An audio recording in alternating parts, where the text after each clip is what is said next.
Χέρις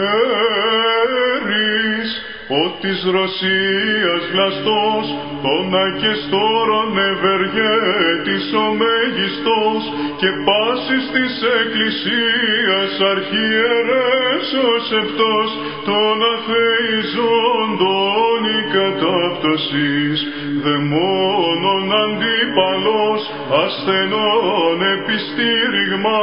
πεπλανημένων η ταχεία ανάληψης, η φανέρωσης των χαρίτων του πνεύματος,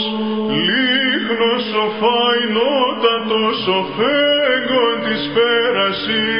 και της ανθρώπης δεικνύων οδο Χριστού την επέραστον,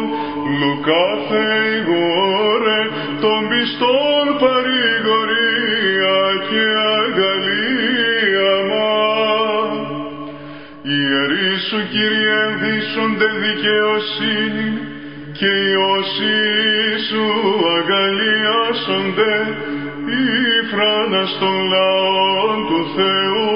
διδασκαλίας και σημείς πανάριστε,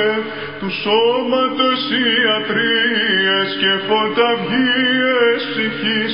εν της χρόνης όντως του αλάστορος,